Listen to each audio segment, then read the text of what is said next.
Assalamualaikum warahmatullahi wabarakatuh. Alhamdulillah, alhamdulillahillazi an'ama alaina bi ni'matil iman wal islam. Asyhadu an la ilaha illallah wahdahu la syarika lah. Wa asyhadu anna sayyidana wa nabiyyana Muhammadan abduhu wa rasuluh. Allahumma salli wa sallim ala hadzal nabiyil karim sayyidina Muhammadin wa ala alihi wa sahbihi ajma'in. Amma ba'd.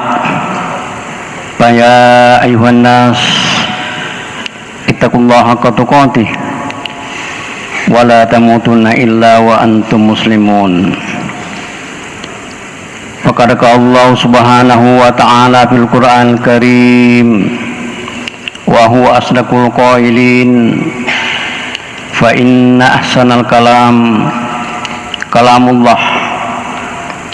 A'udzu billahi minasy syaithanir rajim. Bismillahirrahmanirrahim. Ya ayyuhalladzina amanu la taqulu ra'ina wa qulu zurna wasma'u walil kafirina azabun alim. Sadaqallahul azim wa ballaga rasulul karim wa nahnu ma'ahu minasy-syakirin wasyahidin. Kaum muslimin sidang jamaah Jumat yang berbahagia, di awal khutbah kita hari ini sebagai abdu minallah, selaku hamba dari Allah subhanahu wa ta'ala, sebagai ataki poler sesena pengelah ta'ala, maka terlebih dahulu kita bersyukur dan bertahmid kepadanya. Salah satunya yang perlu kita syukuri adalah kehadiran kita di tempat ini, keberadaan kita pada waktu ini untuk membuktikan bahwa kita ini adalah hamba yang taat kepada Allah subhanahu wa ta'ala. Jamaah Jumat yang berbahagia, insyaallah pada kesempatan ini saya akan menyampaikan ada beberapa perumpamaan orang-orang mukmin. Tentu kita yang ada di masjid ini adalah semuanya kita orang beriman, mukmin, percaya kepada Allah. Ternyata di beberapa hal Nabi akan memberikan perumpamaan kepada kita semua. Yang pertama, Nabi bersabda, masalul mu'mini kamasaliz zar'i la yazalu riyahu tufayyi'uhu. Perumpamaan orang mukmin itu diibaratkan sebuah pohon. Pohon itu setiap saat dipontang-panting oleh angin, digoyangkan oleh angin. Sama halnya orang mukmin, orang mukmin itu sering diuji juga oleh Allah. Kenapa Nabi memberikan perumpamaan orang mukmin itu dengan sebuah pohon? Pohon itu Pak, setiap saat goyang. Siapa yang mengoyangkan ada angin, maka semakin tinggi itu pohon, risikonya semakin berat. Perumpamaan orang mukmin, semakin tinggi imannya seseorang mukmin, semakin tinggi takwanya seorang mukmin kepada Allah, maka semakin banyak ujiannya Allah kepada mereka. Saya yakin Pak, kita ini semuanya pernah diuji oleh Allah. Ujiannya ya Allah itu beragam. Ada yang sepertinya agak ringan, agak berat, termasuk kalau kita sakit itu Pak, sebenarnya ujian Allah itu hanya kita tidak menyadari bahwa saya ini adalah diuji oleh Allah dengan melalui penyakit yang diberikan kepada kita. Hanya ada orang sering bertanya, saya ini orang beriman, orang bertakwa, rajin beribadah kepada Allah, kenapa sering sakit? Ternyata iman kita itu Pak, takwa kita itu Pak kepada kita, ternyata diuji oleh Allah kepada kita.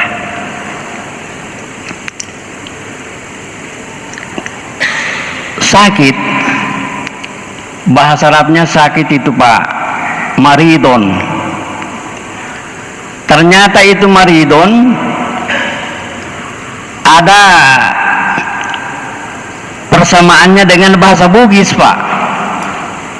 Maridon maka diugie maridi. Maridon sakit. Bahasa Inggrisnya itu Pak pasien. Itu mangga. Eropawe. Apabila kita melihat sudah ada mangga sudah kuning, maridi, dia itu namita dan apa? Maridi ni Pak gitu ngena. Maka kalau kita itu sakit, pasti kita jaga-jaga. Siapa tahu pada kilau apa we, dia itu termita taden Pak gitu na maridi ni Pak maridi. Bahasa kesehatannya pasien, ternyata itu pasien Pak, bahasa Inggris patient, sabar. Maka kalau kita sakit harus sabar. Di hadapan kita malasa, mak jalo-jalo, manoko-noko, apa aja, sabar Pak. Karena itu adalah ujian dari Allah Subhanahu wa Ta'ala. Itu tadi saya bilang, kita ini Pak pernah semua diuji. Tidak ada orang yang tidak pernah sakit.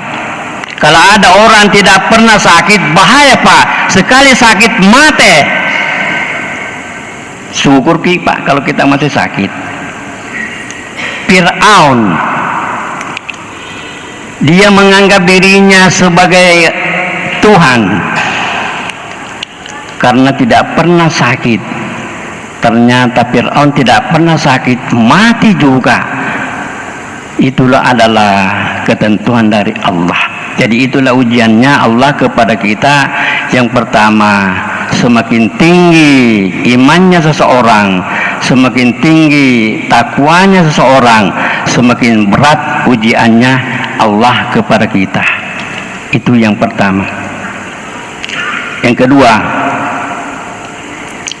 Nabi bersabda,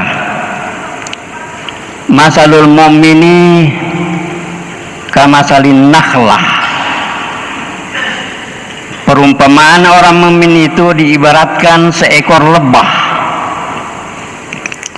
Dalam Al-Quran itu Pak, ada yang namanya suratul Nahl, suratul lebah. Dari 114 surah ada yang namanya suratul lebah. Mengapa? Dari banyaknya binatang hanya satu, ada satu yang dicantumkan, diabadikan namanya di dalam Al-Quran, salah satu surah, satu lebah, surah lebah. Karena lebah itu Pak ternyata mempunyai kelebihan yang tidak dimiliki oleh makhluk-makhluk yang lain. Itu lebah mempunyai kelebihan, ternyata kelebihannya yang dimanfaatkan, yang dinikmati oleh manusia. Maka itu berarti kalau manusia punya kelebihan itu diberikan kepada sesama manusia karena sifatnya sama dengan lebah. Iza akalat tayyiban, itu lebah. Apabila dia makan hanya makan makanan yang baik. Coba kalau makan itu lebah Pak, buah-buahan itu dia pilih yang bergizi, yang enak, yang bagus. Mengapa tidak sembarang dia makan? Karena yang dimakan itu hasilnya ada madu. Madu itu adalah menjadi obat kepada manusia, maka dia asli supaya bermanfaat kepada sesama makhluk Allah. Kalau ada mangga, ada buah-buahan, kalau busuk tidak mau makan Pak. Jadi pada itu koto mandre Pak. Maka boci polo, maka loci polo yang ngupat tu, maka daki sayang kau tadi dimakan. Tetapi lebah tidak mau makan yang seperti itu. Iza wada'at tayyiban, itu lebah. Apabila dia meletakkan sesuatu, dia meletakkan sesuatu yang terbaik. Itu madunya. Tidak disimpan, dibawa di tanah, di pohon yang rendah, tetapi dia menyimpan lebah madunya itu di pohon yang paling tinggi, yang sepertinya susah dijangkau oleh manusia. Mengapa? Karena dia mengandung ada sesuatu yang bermanfaat kepada manusia. Itulah lebah, tidak sembarang menyimpan. Wa in uki ala udinaharin, apabila dia hinggap di salah satu pohon yang rapuh, tangkai pohonnya yang rapuh, bahasa Bugisnya itu Pak, bebung. Narekol lebe korose dia juga cuma rapuh, lam taksirhu, tidak merusak Pak, tidak mengganggu. Dena polo-poloi, tetapi manusia sepertinya ada sifat yang jauh dari sifat lebah, maka solang merusak. Itulah kira-kira yang terjadi sekarang, yang terjadi di Sumatera Utara, yang terjadi di Sumatera Barat, Utara Barat, yang terjadi di Aceh. Mengapa? Sepertinya ada ulah perbuatan tangan-tangan manusia yang merusak sehingga terjadi longsor dan banjir Pak. Tidak disadari yang seperti itu, merusak lingkungan. Itulah perlunya ada gagasan Menteri Agama, ada yang namanya ekoteologi. Selalu digagas, diperingatkan kepada kita Menteri Agama, ada istilah ekoteologi. Satu kata ternyata menjadi yang dasarnya dua. Eko berarti rumah atau lingkungan. Teologi, ilmu tentang Tuhan. Tuhan itu selalu mengingatkan kepada kita, Allah, jagalah lingkungan. Apabila lingkungan itu rusak, kemasolang lingkungan Pak, masalah mana ki? Manusia mati, bangunan rusak, segala-galanya. Mengapa? Adalah environment, lingkungan yang perlu kita pelihara. Maka di Bone saya lihat, saya mendukung sekali program pemerintah Jumat bersih di pinggir-pinggir sungai. Ada orang yang menyapu. Mengapa pentingnya yang namanya menjaga lingkungan? Tetapi yang herannya, di tempat tertentu ada tertulis di situ, jangan membuang sampah.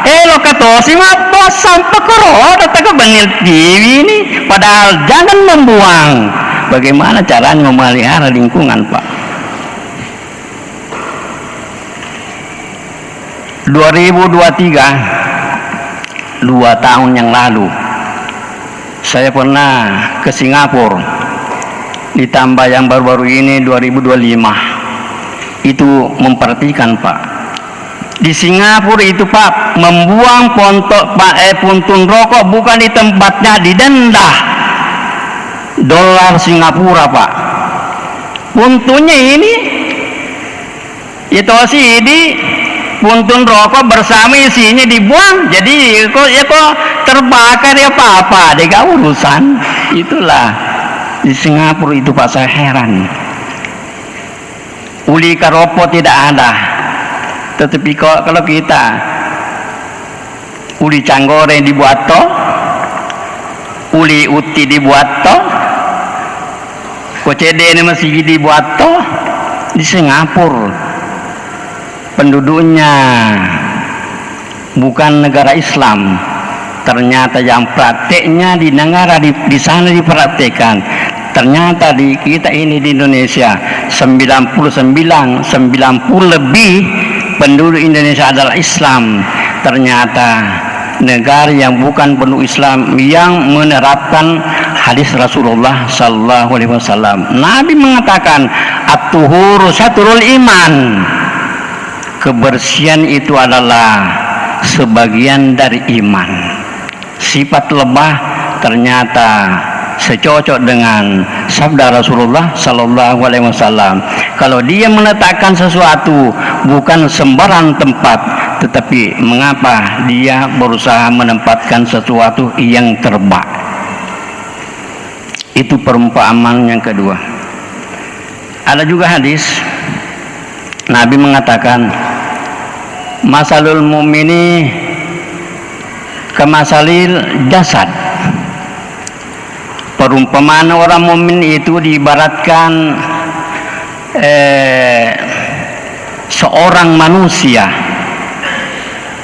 Cedi diibaratkan cedi watakale. Ini nabi takal jasad. Cedi watakale yero tematape. Ijastaka udwon. Apabila diantara anggota tubuh manusia itu sakit, maka seluruh tubuh merasakan dia sakit.